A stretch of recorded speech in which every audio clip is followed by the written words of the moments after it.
over for him.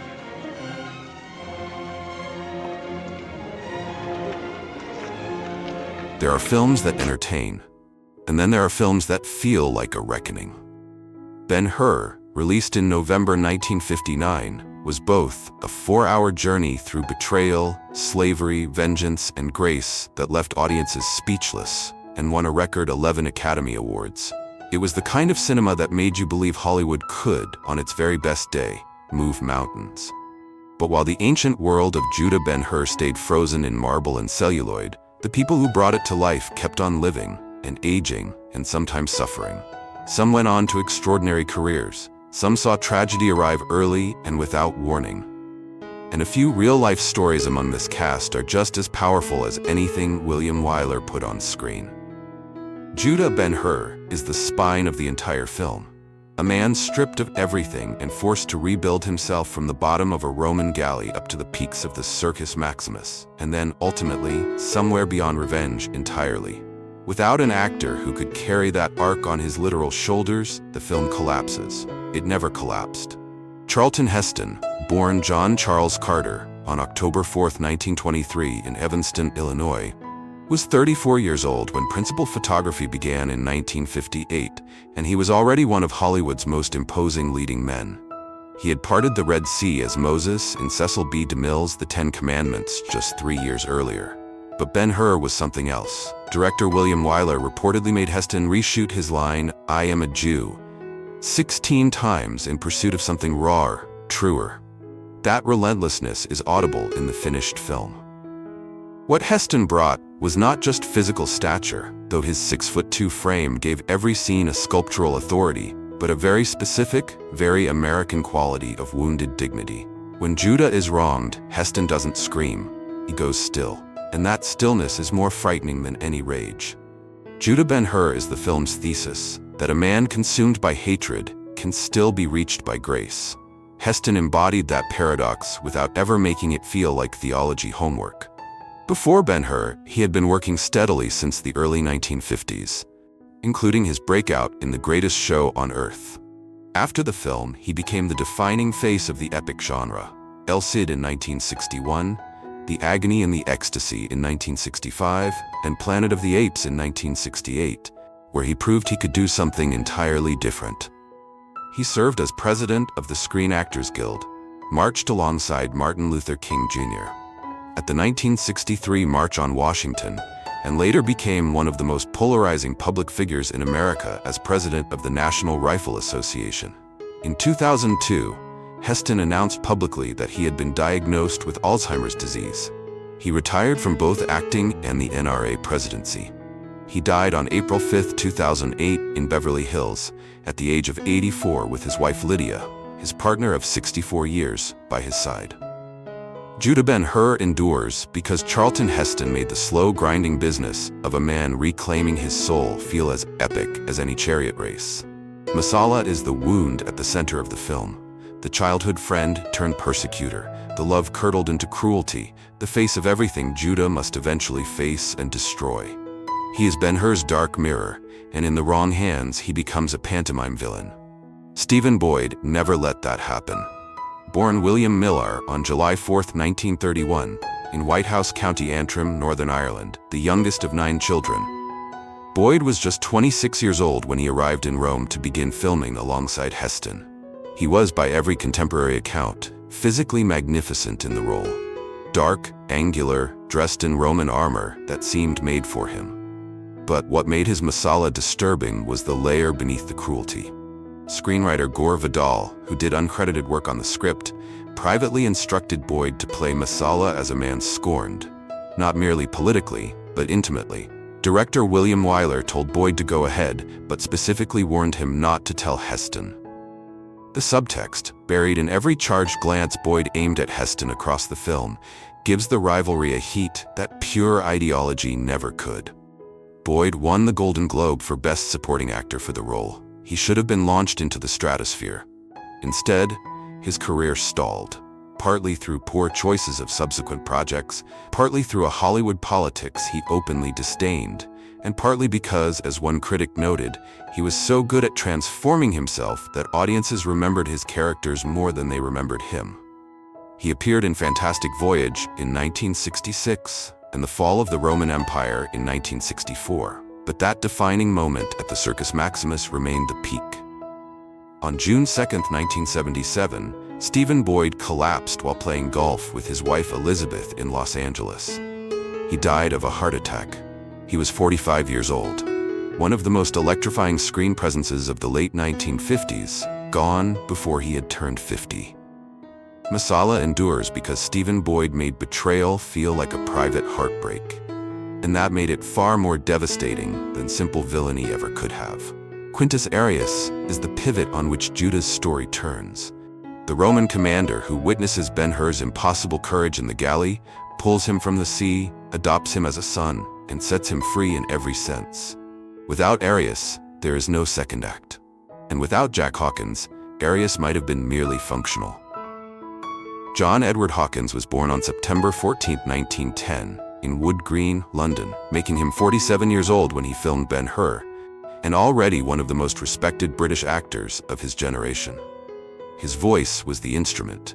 Deep, commanding, effortlessly authoritative, it had carried him through the cruel sea in 1953 and the bridge on the River Kwai in 1957, making him the go-to face of dignified British military men. In Arrius, he used that authority differently, less rigid, more paternal. The scenes where Arrius tests Ben-Hur in the galley and then slowly, wordlessly begins to respect him are carried almost entirely by Hawkins's capacity to convey internal conflict behind an iron exterior. Arrius represents something the film treats with enormous delicacy. The idea that even the oppressor can be humanized, can be changed by the people he sought to break. Hawkins gave that idea its dignity. In December 1965, Hawkins was diagnosed with throat cancer, and his entire larynx was removed in January 1966. For an actor whose voice was essentially his identity, it was devastating. But Hawkins refused to stop working. His performances after that were dubbed, often with his approval, by actors Robert Rietti or Charles Gray.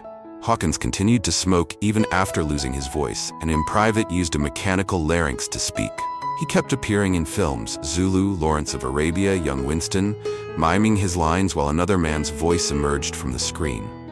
There is something quietly heroic about that, and something heartbreaking. In May 1973, Hawkins had an experimental operation to insert an artificial voice box. He began hemorrhaging and died on July 18, 1973, of a secondary hemorrhage. He was 62. Quintus Arrius endures because Jack Hawkins made Roman authority feel like genuine fatherly love. And that transformation, quiet as it was, gave the entire film one of its most unexpected emotional anchors. Esther is Ben-Hur's conscience. She is the woman who loves him, not despite his rage, but in spite of it, who keeps pointing him toward something larger than vengeance, while he insists on looking backward. A film this brutal needs someone that's steady at its center, and Haya Hararit delivered a performance of such restrained intelligence that critics immediately took notice. Haya Hararit was born on September 20, 1931, in Haifa, in what was then British Mandatory Palestine, making her 26 when filming began. She was chosen over 30 other actresses, including Ava Gardner and Carol Baker, for the role. She was the first Israeli actress signed to MGM's studio system, and her debut in Israel's first feature film, Hill 24 Doesn't Answer, had already been nominated for the Palme d'Or at Cannes in 1955. She arrived at Ben-Hur not as a nobody, but as a genuinely formidable actress. What she brought to Esther was moral clarity without sanctimony. Her dark eyes carried everything the script didn't need to say. When she looked at Judah, she wasn't simply in love with a man. She was in love with the man she believed he could still become. That distinction is what keeps Esther from being passive. She is not waiting for him to come back. She is actively willing him toward grace. Hararit was disappointed by the roles she was offered after Ben-Hur's success, feeling typecast as an exotic beauty. She eventually extricated herself from her MGM contract, co-wrote the screenplay for the 1967 British film Our Mother's House, and married that film's director, Jack Clayton.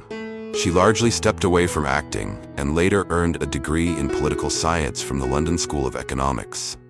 Haya Hararit died on February 3, 2021 at her home in Marlow, Buckinghamshire, England, at the age of 89 from natural causes. She was, at the time of her death, the last surviving principal star of Ben-Hur. Esther endures because Haya Hararit made moral faith feel like a form of courage, quieter than the chariot race but just as hard-won.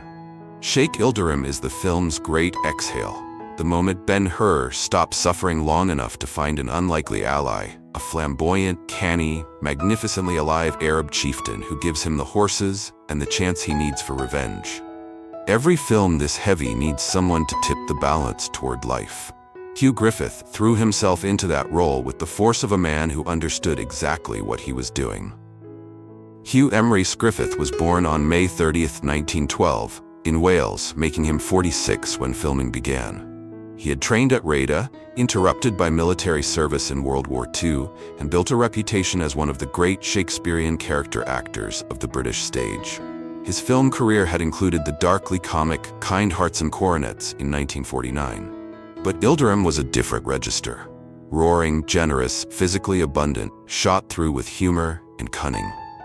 He was the second Welsh-born actor to win an Academy Award, taking Best Supporting Actor for the role. He followed Ben-Hur with a Tony-nominated Broadway performance in Look Homeward, Angel, a second Oscar nomination for Tom Jones in 1963, and memorable roles in Oliver and Mutiny on the Bounty. He was a force of nature on screen and a genuinely difficult man off it. By the end of his life, he was struggling with the effects of long-term alcoholism. Hugh Griffith died on May 14, 1980, in London, at the age of 67. Sheikh Ilderim endures because Hugh Griffith made boisterous joy feel like its own kind of defiance against a world that kept trying to grind good men down. Miriam, Ben-Hur's mother, is the film's living portrait of what injustice does to the innocent. A woman of grace and dignity reduced to leprosy and exile, not for anything she did, but simply because of her son. Her suffering is the moral anchor that keeps Judah's rage from feeling self-indulgent. Martha Ellen Scott was born on September 22, 1912, in Jamesport, Missouri, making her 45 when she filmed Ben-Hur. She had originated the role of Emily in Thornton Wilder's Our Town on Broadway in 1938 and received an Academy Award nomination for Best Actress when she reprised it on film in 1940. A remarkable achievement for a screen debut. She had already played Charlton Heston's mother once before in The 10 Commandments 3 years earlier, and Heston himself suggested her for Ben-Hur when another actress was dismissed. What Scott brought to Miriam was a quality the character absolutely required: the refusal to collapse.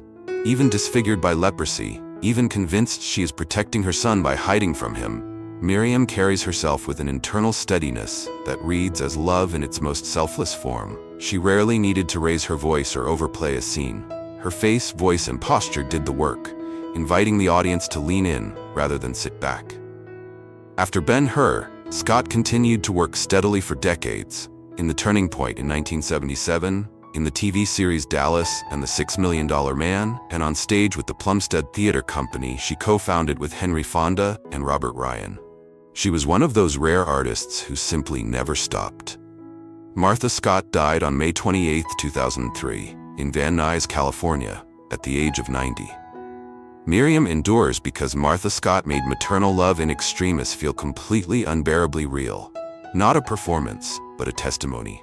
Tirza is Ben-Hur's younger sister, imprisoned, stricken with leprosy, hidden from her brother out of agonizing love, and ultimately healed in the film's transcendent closing miracle. She is the character whose suffering most directly humanizes what Rome's cruelty costs, and playing her was Kathy O'Donnell's final film role. Born Ann Steely on July 6, 1923, in Siluria, Alabama, O'Donnell was 35 when she appeared in Ben-Hur. She had made her name in The Best Years of Our Lives in 1946, another William Wyler film, and had worked steadily through the noir cycle of the late 1940s and early 1950s. There was a gentleness to her screen presence, a quality of innocent vulnerability that the darker films around her sometimes used against her character, and sometimes simply couldn't contain. In Tirza, Wyler placed her exactly where that quality belonged, in a story of suffering that required an audience to genuinely grieve. She and Martha Scott reportedly spent nearly the entire month of November 1958 in full leprosy makeup, kept on standby so Wyler could film pickup shots at any moment. It was physically grueling work for what amounted to, on screen, fragments of scenes. That dedication is not visible because it isn't supposed to be. It's simply felt. Kathy O'Donnell's personal life held its own complications. She had married Robert Wyler, the director's brother, in 1948, a union that effectively ended her contract with Samuel Goldwyn and curtailed the early momentum of her career. The marriage lasted until her death. She died on April 11, 1970, of cancer, a cerebral hemorrhage, in Los Angeles. She was 46 years old.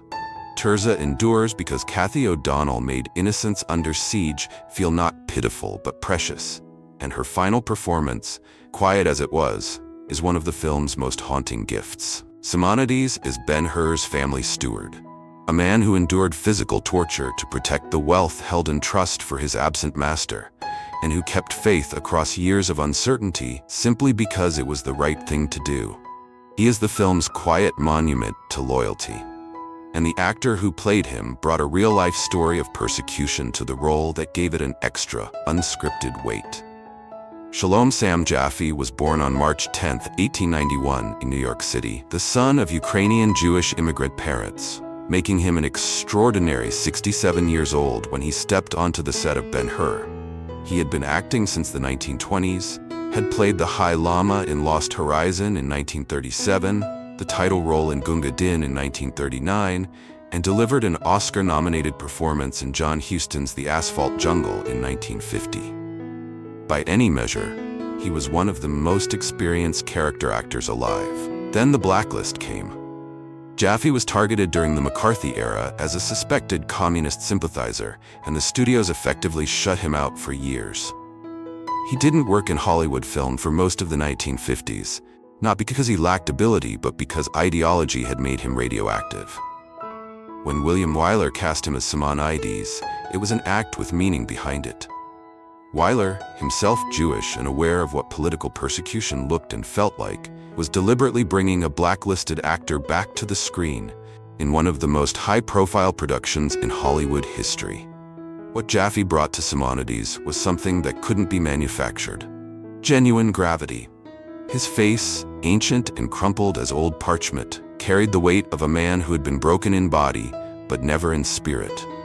You never doubted for a moment that Simonides would have taken the torturer's worst and said nothing. Because the man playing him had faced a different kind of persecution and hadn't broken either. After Ben-Hur, Jaffe found a new generation of fans as Dr. David Zorba in the television series Ben Casey, which ran from 1961 to 1965. He continued working well into his 90s, guest spots on Columbo, Bonanza, and Batman, staying curious, productive, and present right until the end. Sam Jaffe died of cancer in Beverly Hills on March 24, 1984, 2 weeks after his 93rd birthday. Simonides endures because Sam Jaffe made unbreakable loyalty feel like the most defiant act a man could perform. And the history he carried into the role made every scene of endurance quietly devastating. Pontius Pilate has perhaps 3 minutes on screen in Ben-Hur. He barely touches the story. But Frank Thring made those 3 minutes unforgettable. A Roman administrator so perfectly calibrated in his bored, cold-eyed contempt that the scene where he consigns Judah to the galleys becomes genuinely chilling. Francis William Thring was born on May 11, 1926, in Melbourne, Australia, making him 31 when he appeared in the film. He came from theatrical royalty. His father was a prominent Australian impresario and cinema pioneer. Thring had trained on London stages, appeared in Peter Brook's Royal Shakespeare Company production of Titus Andronicus, alongside Laurence Olivier and Vivien Leigh, and arrived at Ben-Hur already possessing the kind of stage discipline that makes a small role land like a sledgehammer. What made Thring's Pilate remarkable was his stillness. He didn't play corruption as movement. He played it as absolute confidence. The serenity of a man who has never been seriously threatened and expects never to be. Every line lands with the unhurried precision of someone who knows the outcome already. He is, in the most disturbing way possible, entirely relaxed. Thring is the only actor to portray on film both historical figures directly responsible for authorizing the crucifixion of Christ according to the Gospels, Pontius Pilate in Ben-Hur and Herod Antipas in King of Kings in 1961. That distinction says something about both his range and Hollywood's confidence in his capacity to make evil look distinguished. He returned to Australia and continued to work across stage, film, and television for decades. He appeared as the Collector in Mad Max Beyond Thunderdome in 1985, dressed in Baroque splendor amidst the post-apocalyptic rubble, and somehow made even that feel entirely natural. Thring was flamboyantly gay at a time when homosexuality was still criminalized in Australia. He had briefly married actress Joan Cunliffe during the 1950s, but the marriage ended on grounds of non-consummation. He never publicly concealed who he was in later life, and in Australia he became something of a beloved eccentric, theatrical, sharp-tongued, devoted to his craft, and entirely himself. Frank Thring died on December 29, 1994 in Melbourne from esophageal cancer. He was 68. Pontius Pilate endures because Frank Thring made bureaucratic evil feel not monstrous, but terrifyingly ordinary. And that casual authority has stayed in the memory of everyone who has ever seen this film. Sextus, Messala's Roman predecessor as commander in Jerusalem, delivers one of Ben-Hur's most quietly prophetic lines. You can break a man's skull, you can arrest him, you can throw him into a dungeon, but how do you control what's up here? It is almost an epigraph for the entire film. And Andre Morel delivered it with the quiet certainty of a man who has seen empires come and go and knows which way this is heading. Cecil Andre Mesritz, known professionally as Andre Morel, was born on August 20, 1909 in St. Pancras, London, making him 48 during filming. He was a veteran of the Old Vic stage, had served with the Royal Welsh Fusiliers in the Second World War, and built a distinguished television reputation as Professor Bernard Quatermass in the BBC serial Quatermass and the Pit in 1958, the role the public remembered him for most.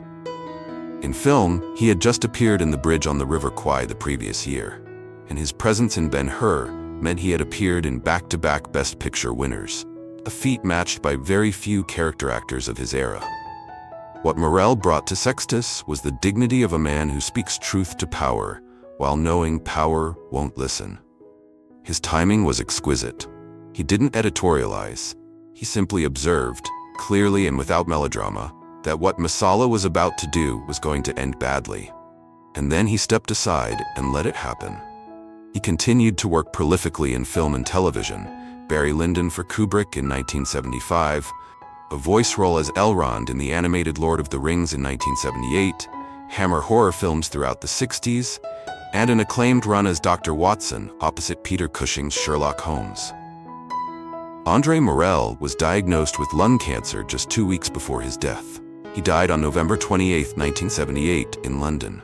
He was 69. He had smoked heavily throughout his life, 60 cigarettes a day at his peak, by some accounts, and it caught up with him quickly when it came. Sextus endures because Andre Morel made clear-sighted wisdom sound like the saddest thing in the world, the voice of reason in a system designed to ignore it. And so we come to the end of the story these people left behind. A cast assembled from 4 continents, American, British, Welsh, Irish, Israeli, Australian, bound together for 9 months in the Roman sun at Cinecittà Studios, building something that still takes your breath away more than 60 years later. Time changed all of them. Some kept shining. Some fought private battles against illness, against political persecution, against the slow cruelty of careers that peaked too soon. And some are now gone. Every single one of the principal cast, the last of them, Haya Hararit, slipping away quietly in an English village in 2021.